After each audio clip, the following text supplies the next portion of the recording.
omukwano go asarenda, so you can be my defender. Abo baliwo wabasenda, wabasenda. Baby, you know there's nobody. Yeah, me like it so slow when you touch it.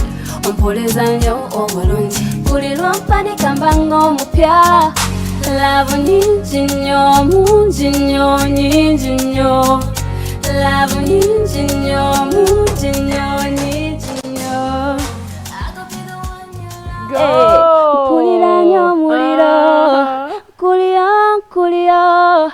Just give me the overdose. Ani overdose Laika?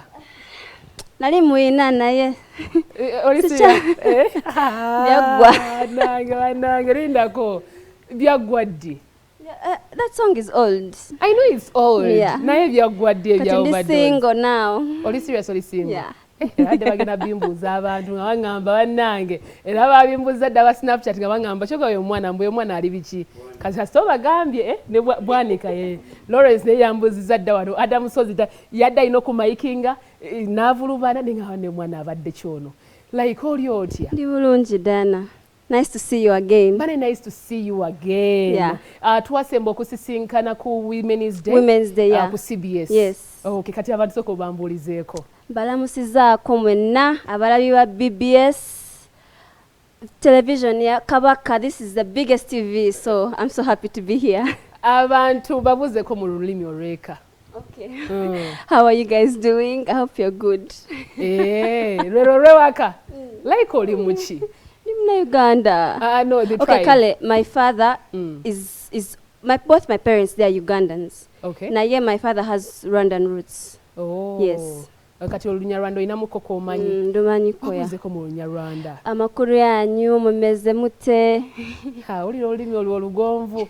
Era kyova asajja ndowooza abanyarwanda mbalinamu ebyama kuba kati omwana bw'abayogera bw'atyo n'ogattako ffe baruko barusi ojja n'ogawo bwayi katambira oti mu banyarwanda mwenna mbabuuzizzaako akwebali essaawa eno nzikiriza nti kwebali balaba mama Afsa ogamba otya ino ena timu banyarwanda ndowooza mulaba abakiikiridde olunaku lwaliro Laika mwina mu studio era weewaawo mubajjukizaako afina bye bateekamu ensimbi program kiri kitya every Monday to Friday zibeera saa 8 z'ennyezi omututu nga tweyongeddeyo enjagala okusooka kwa byonna okusooka okuyisa obunene ennaku z'omwezi nga bbiri tulinawo navyo agenda kubanga ate ajaguza emyaka mu nsiike y'ebyokuyimba so tubakoowola mu Sheraton Hotel we tugenda okubeera abasabye emitwalo 3 emitwalo 5 ate era n'abasaba emmeeza million 3 ku million 5 tugende tuwagire omwana omulenzi lw'amaweeka ewa wano erubaga naye abasabye mwenna tugendewo ku Sheraton Hotel tubeerewo tumuwagire bwe tunaaba tuvuddaawo ennaku z'omwezi nga 15 tulinawo bato eya Shibata Mesindi so era mbakoowola mujje banaye tubeereyo tusobole okuba ntubawagira tunyumirwe music gwe tuwagira ye music owaffe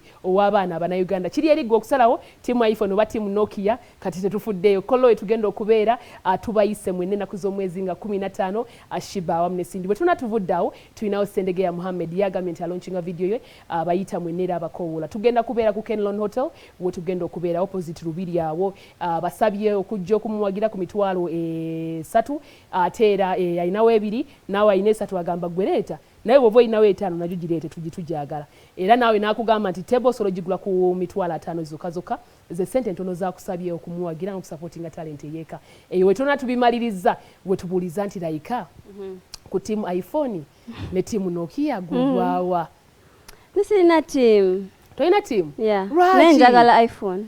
Oyagala nnyo iPhone? Oh my God. Kitegeeza oli team Shiba? I don't know. Sirina team Kale. But me personally, I think bali mu team like zili different nnyo. Tebalina cheba similarity. Shiba ne Cindy. Kuba Cindy ayina ekifo kiche and like that era. Then Shiba naye ayina ali current kati nze simanyi ne like why they fight, why they have that, you know? Yeah. Okusinzanga bw'obigoberedde gola aba ali wagenda okusinga. I don't know. So yeah, maybe abantu babulire mukulaba okukwata engeri gy'oli omuyimbi olaba ani anaasinga ku Shiba ne Cindy. Kale, okay, Shiba ayinayo hit ezili current. Naye Cindy ayinako hit like that those days. Mabegako. Yeah, so. Kati bya those days tetubyagala. Twamuvinze on. Tugende n'ebiriko Yes. Tumaze okulaba waago omwana ono omuwala so 15 mubeereyo musobola okubanga muwagira. Laika tulabye akayimba katuyingiza aka overdose. Otandika otya gwe ebyokuyimba briefly. Oyingira otya mu music? So natandika mu lockdown 2020. So nali just ngangenda mu studio ngankola just voicing.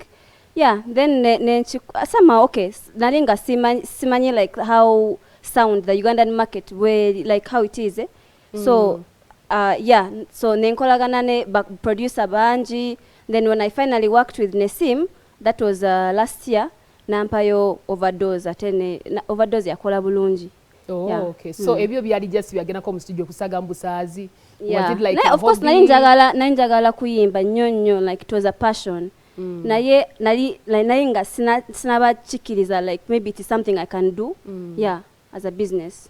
Taking you back, you mentioned about into music where Uganda ne market waito nabagitegeera. What do you mean by that? Tobadde mu Uganda, toli mu na Uganda. What do you mean by that? Okay, nze nakulanga mpuliriza like R&B music. Music waba Whitney Houston, what kati ngasimanyi like how that you can infuse that. Ngoyimba atenga ochikuba. Tutwale mpola. Gwakula owulirizani? Ba Whitney Houston, ba Mariah Carey, kati nze nga byenali njagala nnyo like okuyimba.